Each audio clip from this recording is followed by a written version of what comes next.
साल था 1537 का, जहां एक तरफ दिल्ली की गद्दी पर अधिकार के लिए अफगान सरदार शेर शाह सूरी और बाबर के बेटे हुमायूं के बीच युद्ध संघर्ष जारी था, वहीं राजस्थान में मारवाड़ के शासक राजा मालदेव अपनी सीमाओं का विस्तार करते हुए एक विशाल राजपूती राज्य की नींव रखते चले जा रहे थे। इसी दौरान 1537 में उन्होंने जैसलमेर राज्य का घेराव किया। उस समय जैसलमेर के राजा थे रावल लूनाकरण। लूनाकरण जानते थे कि उनकी सैन्य शक्ति मालदेव से बहुत कम है और वे राजा मालदेव को युद्ध में पराजित नहीं कर सकते हैं। इसीलिए उन्होंने युद्ध की जगह संधि का हाथ बढ़ाया और अपनी छोटी बेटी उमादेव भटियानी का विवाह राजा मालदेव के साथ करा दिया। रानी उमादेव भटियानी के साथ उनकी बचपन की सहेली और दासी भारमली भी राजा मालदेव के गढ़ में आई और यहीं से यह कहानी एक रोचक मोड़ ले लेती है। राजा मालदेव दासी भारमली के रूप पर मोहित हो जाते हैं और सुहाग रात के समय रानी उमादेव भटियानी से पहले वे दासी भारमली से ही संबंध बना लेते हैं। पर दैव योग से रानी उमादेव भटियानी इस संबंध को देख लेती हैं और ऐसी रूठती हैं कि इतिहास उन्हें रूठी रानी के नाम से आज भी याद करता है। लेकिन यह कहानी मालदेव और भारमली की प्रेम कहानी नहीं है, बल्कि यह कहानी है रानी उमा के भाई और राजा मालदेव के साले रावल बाघ सिंह और दासी भारमली की, जो राजा मालदेव के यहाँ से भारमली का अपहरण करने आए थे ताकि अपनी बहन के घर को बचा सकें। लेकिन वे भारमली के प्रेम में पड़ जाते हैं। राजा मालदेव अपने एक चारण कवि आशा जी को बाघा के पास भेज देते हैं कि वह बाघा को समझाएं कि भारमली को लौटा दे। पर आशा जी बाघा और भारमली के प्रेम को देखकर ऐसे मोहित होते हैं कि वे बाघा के जीते जी उसके यहाँ ही रहते हैं और बाघा के मृत्यु के बाद वे ऐसे बावले हो जाते हैं कि राजा मालदेव की 4 लाख स्वर्ण मुद्राओं को एक झटके में ठोकर मार देते हैं। राजपुताने की इस रोचक ऐतिहासिक कहानी में आपको वीरता और शौर्य तो मिलेगा ही, साथ ही साथ आपको स्वाभिमान और प्रेम के ऐसे गाढ़े रंग मिलेंगे कि आपका मन उनसे रंग कर आपकी आंखें भिगो देगा। तो आप इस कहानी को धैर्यपूर्वक सुनते हुए इस वीडियो को लाइक कीजिए, इसे अन्य लोगों के साथ शेयर कीजिए और हमारे चैनल को सब्सक्राइब कर लीजिए और हम आपको इस रोचक ऐतिहासिक कहानी से रूबरू कराते हैं। अब आइए प्रारंभ करते हैं। 16वीं शताब्दी के प्रारंभ का समय था। राजस्थान की एक रियासत मारवाड़ के शासक थे राव गंगा। राव गंगा के घर उनके बड़े पुत्र के रूप में 5 दिसंबर 1511 को मालदेव जी का जन्म हुआ। उनकी मां रानी पद्मा कुमारी थीं, जो सिरोही के देवड़ा चौहान साम्राज्य की एक राजकुमारी थीं। 1531 ईस्वी में जब मालदेव सिंहासन पर विराजे तो विरासत में उन्हें गंगा राव जी की छोटी सी रियासत मिली, लेकिन अपनी वीरता और शौर्य से उन्होंने उस रियासत को एक विशाल साम्राज्य में परिणित कर दिया था। एक शासक के रूप में मालदेव की साख की प्रशंसा उस समय के कई फारसी इतिहासों जैसे तबाके अकबरी और तारीखे फरिश्ता में की गई है, जिसकी रचना निजामुद्दीन और फरिश्ता ने की थी। दोनों ने मालदेव को हिंदुस्तान में सबसे शक्तिशाली सम्राट के रूप में स्वीकार किया है और मालदेव को मेवाड़ा का विक्रमादित्य भी कहा जाता है। मालदेव ने कई अभियानों में अपने पिता का समर्थन किया था। कम उम्र में उन्होंने सोजत के विद्रोहियों को हराया और बाद में 4000 की मजबूत सेना का नेतृत्व किया। फरवरी 1527 को बयाना की घेराबंदी में और उसके 1 महीने बाद खानवा के युद्ध में उन्होंने राणा सांगा की मदद की। मालदेव ने व्यक्तिगत रूप से मुगल सेना के खिलाफ राणा की सेना का नेतृत्व किया और राजपूत संघ की हार के समय उन्होंने घायल और बेहोश राणा को युद्ध के मैदान से सकुशल बाहर निकाला। साल 1529 में राठौर विद्रोही शेखा और नागौर के खानजादा दौलत खान ने जोधपुर पर हमला कर दिया था, लेकिन राव गंगा और मालदेव ने उन्हें हरा करके और शोखा को मार करके वापस भेज दिया था। अपने पिता और राणा सांगा के साथ अभियानों में मालदेव की भागीदारी और उनकी वीरता ने उनके भविष्य में सम्राट बनने की बात पर मुहर तो लगा ही दिया था, लेकिन कहते हैं कि इसके चलते उनके अंदर महत्वाकांक्षा ने भी घर करना प्रारंभ कर दिया। यहाँ पर इतिहासकारों में मतभेद है। इतिहासकारों के 2 धड़े बने हुए हैं। चूंकि गंगा राव जी बहुत अफीम पीते थे और इस बात पर कोई मतभेद भी नहीं है, लेकिन इसके बाद की घटना पर मतभेद है। कहा जाता है कि गंगा राव जी अफीम के नशे में अपने किले के परकोटे से गिरकर मर गए थे। यहाँ पर इतिहासकारों का एक धड़ा यह कहता है कि मालदेव ने ही अपने पिता को बहुत अधिक अफीम पिला करके धक्का दे दिया था। वहीं पर इतिहासकारों का दूसरा धड़ा यह कहता है कि यह एक दुर्घटना थी। अफीम के नशे में लड़खड़ाकर गंगा राव स्वयं ही गिर गए थे। लेकिन जो भी हो, राव गंगा के मृत्यु के बाद उनके अनेक पुत्रों में से बड़े पुत्र मालदेव ही विरासत के अधिकारी हुए और उन्होंने राज्यपाट संभाला। लेकिन जब उन्होंने राज्यपाट संभाला था तब उनकी रियासत बहुत बड़ी नहीं थी। कहते हैं कि मारवाड़ के शासकों ने एक बार 9 राठौर सरदारों पर शासन किया था। हालांकि जब तक मालदेव ने सिंहासन ग्रहण किया तब तक उनके पास केवल 2 रियासतों की ही बागडोर थी।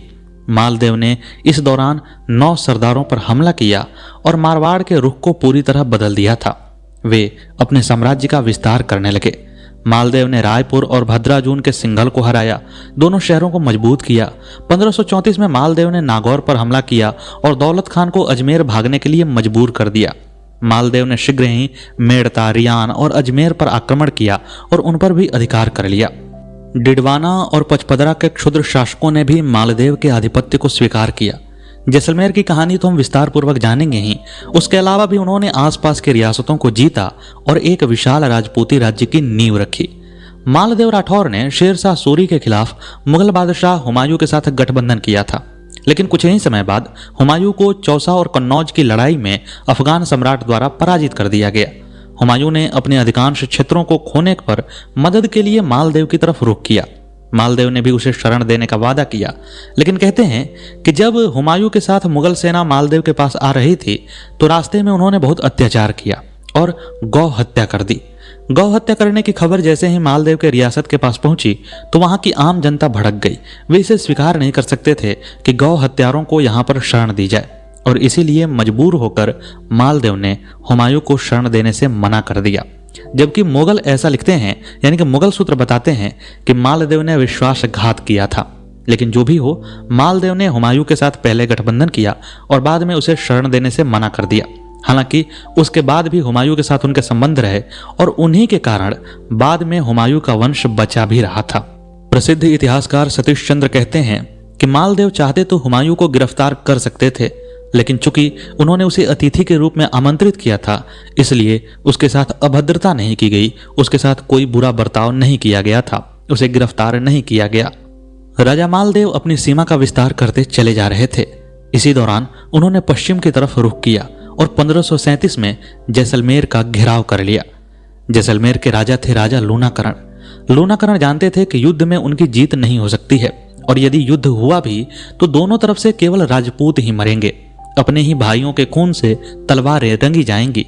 इसीलिए उन्होंने मालदेव की अधीनता स्वीकार करने में ही भलाई समझी और अपनी छोटी बेटी उमादे भटियानी का विवाह राजा मालदेव से करा दिया।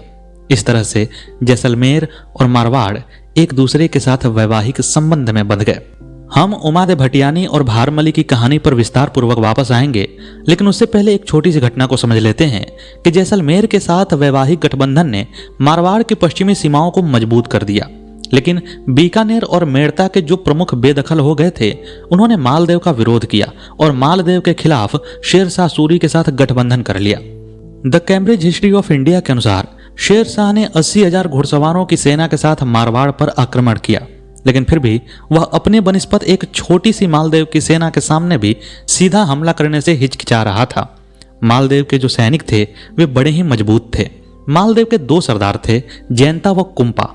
उन्होंने ही मालदेव की तरफ से किलाबंदी की थी। उनके नेतृत्व में मालदेव की सेना अजेय लग रही थी। लेकिन मालदेव की सेना छल कपट नहीं जानती थी और शेरशाह सूरी छल कपट करने में माहिर था। शेरशाह सूरी ने छल कपट से नकली जाली पत्र मालदेव के शिविर के पास रखवा दिए। उसमें लिखा हुआ था कि सरदार जयंता व कुंपा राव मालदेव को बंदी बनाकर शेरशाह को सौंप देंगे। यह जाली पत्र चालाकी से राव मालदेव के पास पहुंचा दिया गया। राव मालदेव यह पढ़कर संदेह से भर गए। हालांकि उनके सरदारों ने हर तरह से अपने स्वामी की शंका के समाधान की चेष्टा की, लेकिन फिर भी उनका संदेह मिट नहीं सका। उस समय का दौर ही ऐसा था कि किसी पर भी भरोसा नहीं किया जा सकता था और इसीलिए उन्होंने एक बड़ी सेना लेकर, यानी कि प्रमुख सेना लेकर वापस की तरफ कूच कर दिया। मारवाड़ की सेना बिखर गई। ऐसी स्थिति में मगरे के नरा चौहान अपने नेतृत्व में 3,000 राजपूत सैनिकों को लेकर युद्ध के लिए आगे आए। अपनी स्वामी भक्ति पर लगे कलंक को मिटाने के लिए जैता और कुंपा आदि सरदारों ने भी पीछे हटने से इनकार कर दिया और रात में लगभग 8 या 10 हजार सवारों के साथ उन्होंने युद्ध के लिए प्रयाण किया। सुबह जल्दी ही शेरशाह की सेना पर अचानक धावा बोल दिया गया।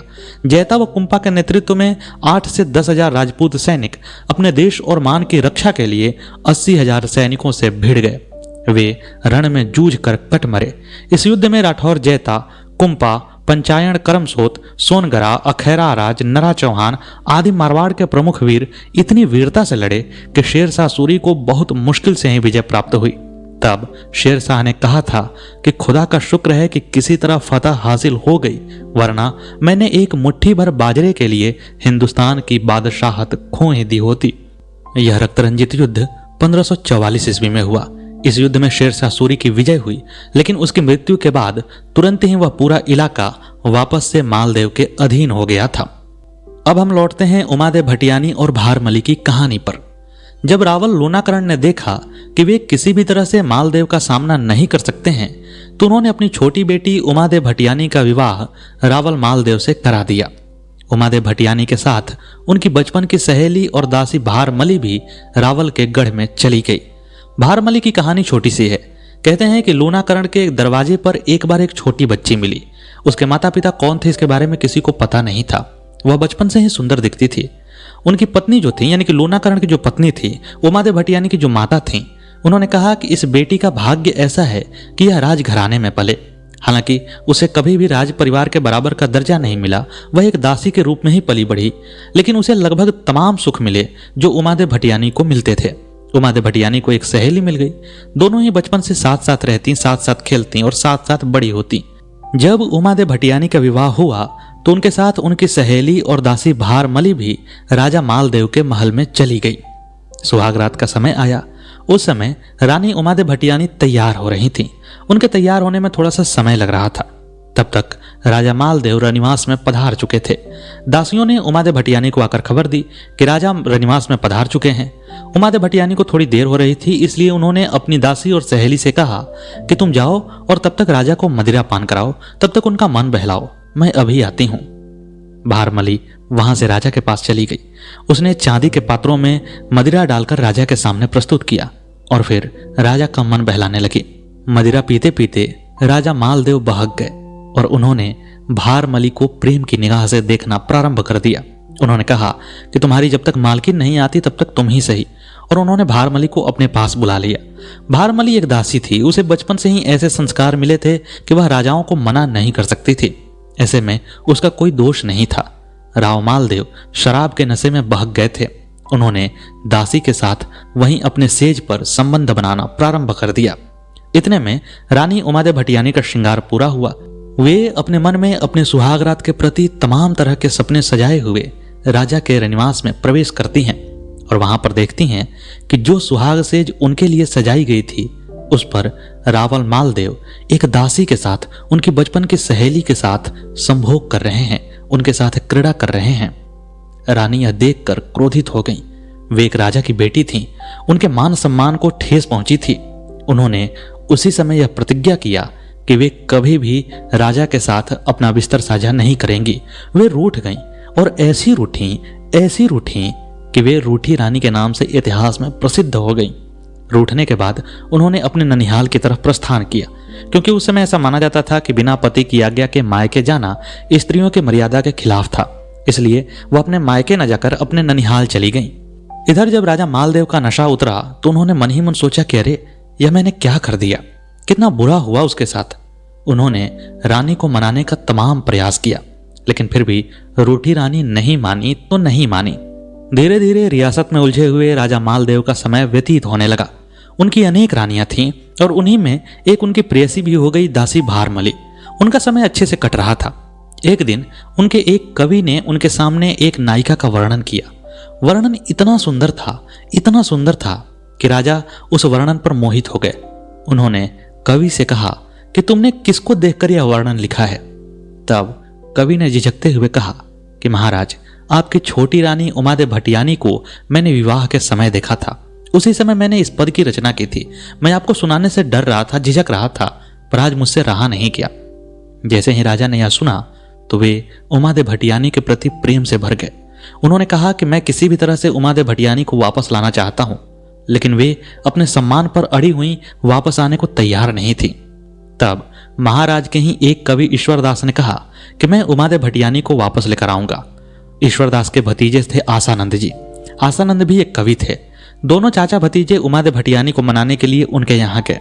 पहले तो उमादेव भटियानी ने उनसे बात तक करनी नहीं चाही, लेकिन उन्होंने अपनी विद्वता के दम पर न केवल उनसे बात करा ली, बल्कि उनसे प्रतिज्ञा करा लिया कि वे वापस राजा के पास चलेंगी। अपनी विद्वता और कविताई के बल पर वे उमादेव भटियानी को मनाकर वापस ला रहे थे। चूंकि पहले सफर इतनी तेज रफ्तार से पूरा तो होता नहीं था, रास्ते में विश्राम के लिए रुकना पड़ता था। इसी दौरान एक जगह रास्ते में विश्राम के लिए जब रानी का रथ रुका, तो उसी समय जो आसानंद जी थे उनके मुंह से एक दोहा निकल गया। कोई बात हुई होगी और उसी बात की बात में उन्होंने कहा कि मान रखे तो पीव तज, पीव रखे तजमान, दो य गयंद न बंध ही रकण खंभे ठाण। यानी कि यदि मान रखना है, अपने स्वाभिमान पे रहना है, तो अपने पिया को तज दो, और यदि पिया को पाना है, पति को पाना है, तो अपने स्वाभिमान को तज दो। क्योंकि ये दोनों ऐसे हाथी हैं, यानी कि सम्मान और पति दोनों ऐसे हाथी हैं जो एक जगह बंधकर नहीं रह सकते हैं। रानी उमादेव भटियानी ने यह दोहा सुना और जो भी उनका मन बदला था, वह मन फिर से अपने सम्मान की तरफ लपक पड़ा। उन्होंने कहा कि मुझे अपना सम्मान अधिक प्रिय है, और वहां से वे वापस अपने ननिहाल की तरफ चली गईं। इधर जैसे ही उमादेव भटियानी के मायके में यह खबर पहुंची कि उनका परिवार लगभग तबाह हो गया है, तब लूनाकरण ने पहले तो बहुत उन्हें समझाया। फिर उमादेव भटियानी की भाभी थी, यानी कि उनके भाई बाघा सिंह की पत्नी, उन्होंने भी उमादेव भटियानी को बहुत समझाने का प्रयत्न किया। उन्होंने कहा कि मालदेव बहुत बड़े राजा हैं, आप उनकी रानी हैं, दासी भारमली बस उनके खिलौना की तरह है। जब उनका मन भर जाएगा तो वे आप ही के पास आएंगे। लेकिन फिर भी उमादेव भटियानी मानने को तैयार नहीं थी। तब उनकी भाभी ने अपने ननद का घर बसाने के लिए अपने पति से अनुरोध किया कि आप अपनी बहन के घर को बचाने के लिए ऐसा करिए कि मालदेव के पास जाइए और उस दासी भारमली का अपहरण करके कहीं छिपा दीजिए या उसे मार डालिए। जब वह रास्ते से हट जाएगी तो इन दोनों का परिवार सही हो जाएगा।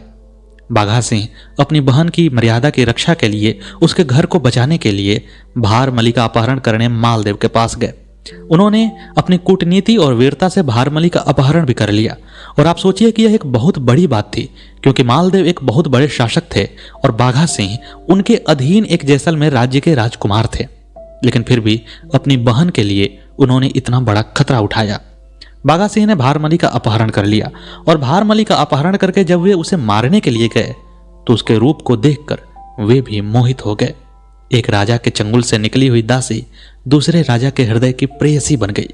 यहां पर पहली बार भारमली को भी प्रेम का अनुभव हुआ। मालदेव के पास वह एक दासी की हैसियत से रहती थी, उसे प्रेम नहीं हुआ था, वह बस राजा की हवस की शिकार बन गई थी।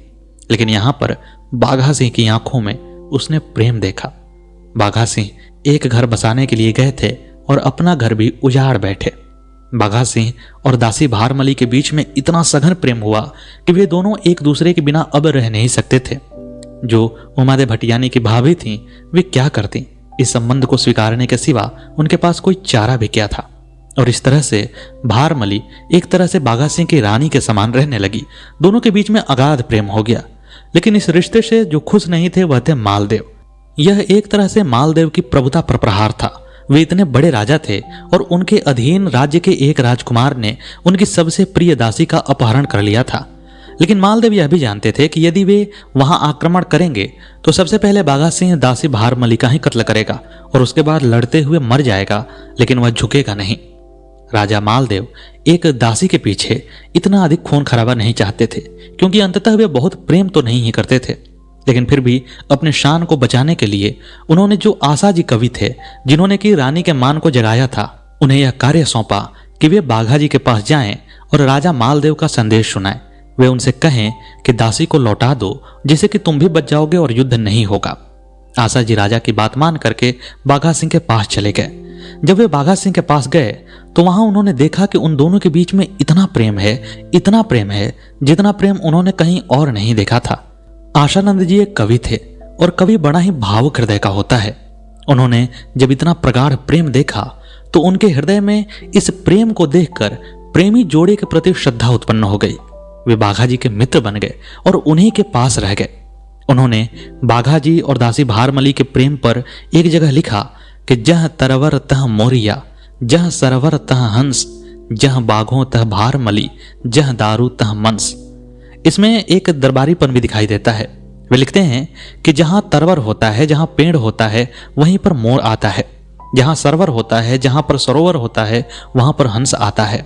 जहां पर बाघाजी हैं, वहीं पर भारमली शोभा देती है। जैसे कि जहां पर दारू होता है, वहां चखना के रूप में मांस आ ही जाता है। यह जो लास्ट वाली पंक्ति है, जहां दारू तह मंस, वह कवि के दरबारीपन को दिखाती है।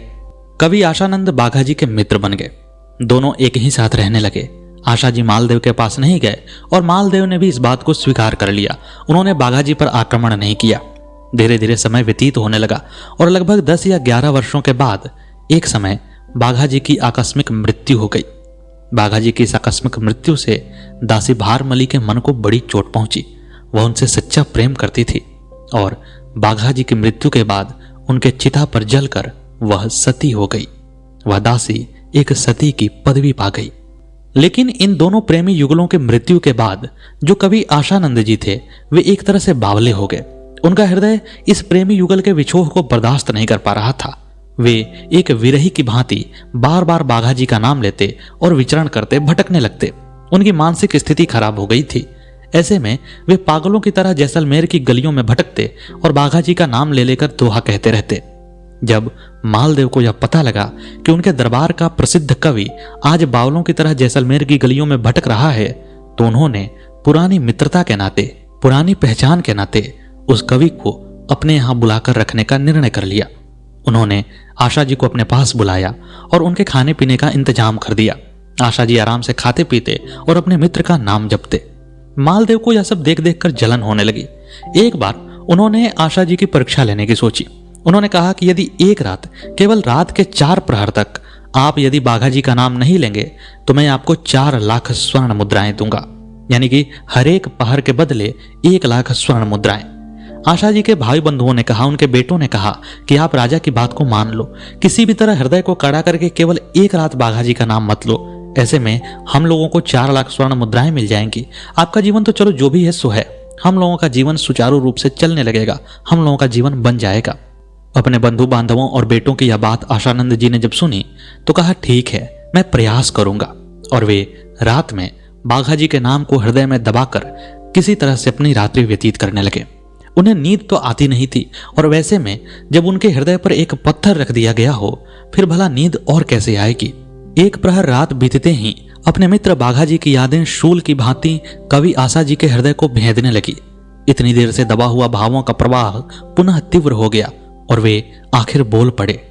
बाघा आव वलेह, धर कोटणे तू धणी, जसी फूल झड़ेह, वासन जासी बाघरी। हे कोटड़े के स्वामी बाघाजी, एक बार फिर आ जाओ। फूल झड़ जाते हैं लेकिन उनकी सुगंध नहीं जाती। तुम्हारी कीर्ति भी इसी तरह भुलाई नहीं भूलती है। बाघा आव वलेह, कितना मीठा निमंत्रण है। इस दोहे को सुनकर सिपाही ने पूछा, आशा जी जाग रहे हो या नींद में कह रहे हो? कवि ने कहा, मित्र, बाघाजी बिना नींद आती ही नहीं। और एक श्वास खींचते हुए उन्होंने फिर कहा, ठोड़ ठोड़ पग दौड़, करस्या पेटज कारणे, रात दिवस राठौर, विसरसु न बाघ ने। पेट के लिए जगह जगह भटकता फिरूंगा, लेकिन मित्र बाघाजी को कभी नहीं भूल सकूंगा। सिपाही ने यह सुना तो उसने कहा कि आप अपनी धुन में अपने बंधु बांधवों और अपने पुत्रों के पेट पर क्यों लात मारते हो? 2 लाख रुपए तो आपने बाघाजी के लिए 2 दोहे बोलकर खो दिए। अभी समय है, 2 लाख तो बचाइए। सिपाही की बात सुनकर कविराज आशा जी गंभीर हो गए। वे चुप हो गए, लेकिन एक सच्चे प्रेमी की विकल होंक दबी कैसे रह सकती है। तीसरे प्रहर का प्रभात होते मुर्गा बोल उठा। प्रभात के शांत वातावरण में हृदय के समस्त वेग से मुर्दे के उस दुखी क्रंदन में क्या बहाव होते हैं, यह एक विरही ही बता सकता है। कविराज के हृदय का वह सोया हुआ प्रवाह विकल हो उठा। उन्होंने कहा कि कूकड़ला क्यों कूकिए, ढलती माझल रात, कै तने बिल्ली संताइयो, कै बाघा तणो विराग। हे मुर्गे, तू इस बीतती हुई निशब्द रात्रि में क्यों क्रंदन कर रहा है, क्यों रो रहा है? क्या तुझे बिल्ली ने सताया है, अथवा तुझे भी मेरी ही भांति बाघाजी का विरह सता रहा है? सोचिए, आशा जी कितना प्रेम करने लगे थे कि उन्हें मुर्गे में भी वह विरह नजर आ रहा था जो उनके अपने हृदय में है। सिपाही ने सोचा कि इस समय याद नहीं दिलाया तो कविराज का बचा हुआ 1 लाख रुपया भी चला जाएगा। अतः प्रातःकाल से कुछ पहले सिपाही ने कविराज से कहा, अब तो केवल आधा घड़ी ही बची है, सो धीरज रखिए। इतने में महाराज भी आ जाएंगे और बचा हुआ 1 लाख रुपया मिल जाएगा कम से कम। कविराज आशाजी का प्रेम इसी समय माया पर विजय स्थापित कर गर्व से खड़ा हो गया। मन की अपनी कमजोरी पर रोष करते हुए उन्होंने सिपाही से कहा, थड़े मनसाढ़ थया आतम पद पुंगा अलख मारा गंगा हाड़ गया हूं वीस रसों जद बाघ ने। मैं मित्र बाघ जी को तभी भूल सकूंगा जब मेरा शमशान भी बाघ जी के स्मारक के पास ही बना दिया जाएगा। मेरी आत्मा परम पद को प्राप्त हो जाएगी और मेरी हड्डियां गंगा में प्रवाहित कर दी जाएंगी। यानी कि जीते जी तो मैं बाघा को नहीं भुला सकता हूं। सिपाही ने कहा कि गजब कर दिया, आपने 4 लाख रुपए खो दिए। इतने में महाराणा भी आ गए और उन्होंने पूछा कि क्या बारहट जी 4 लाख रुपए खो चुके हैं? आशानंद बारहट उनका पूरा नाम था। ऐसे प्रश्न का भावुक कवि ने उत्तर दिया, मणा मसाढ़ गया अलल ले पुच्छा अलख गंगा हाड़ गया हूं तोय न भूलूं बाघा ने। मेरा शव शमशान भूमि को पहुंच जाएगा, मेरी आत्मा स्वर्ग दूत ले जावेंगे और मेरी हड्डियां गंगा में बहा दी जावेंगी, तब भी मैं बाघा जी को नहीं भूल सकता हूं। कवि ने इस दोहे में अपनी प्रतिभा और अपने व्यक्तित्व की पराकाष्ठा प्रस्तुत कर दी है। और इस प्रकार अपने अंतिम समय तक कवि आशानंद बारहट जी अपने मित्र बाघा और भारमली की प्रेम कहानी को याद करते रहे और इस प्रेम कहानी को कवित्व में लिखकर उन्होंने अमर कर दिया। धीरे धीरे मालदेव की भी उम्र पूरी हुई और जब उनकी मृत्यु हुई तो जो रूठी रानी थीं, उमादेव भटियानी थीं, जिन्होंने कि कभी भी राजा के साथ संबंध नहीं बनाया, वे अपने पति के साथ सती हो गईं। एक भारतीय स्त्री के कर्तव्य का निर्वहन करते हुए उन्होंने अपनी पत्नी व्रत को पूरा किया और इस प्रकार इतिहास के पन्नों की यह रोचक प्रेम कहानी अपने अंजाम को पहुंच गई। तो मित्रों, यह कहानी यहीं पर समाप्त होती है। आपको कैसी लगी यह कहानी अवश्य बताइएगा। साथ ही यह भी बताइएगा कि बॉलीवुड ऐसी सुंदर कहानियों पर फिल्में क्यों नहीं बनाता है, ऐसी फिल्में बननी चाहिए या नहीं बननी चाहिए, और कौन कौन सी कहानियां आप सुनना चाहते हैं कमेंट बॉक्स में यह भी बताइएगा। मिलते हैं अगले वीडियो में अगली प्रस्तुति के साथ, तब तक के लिए नमस्कार।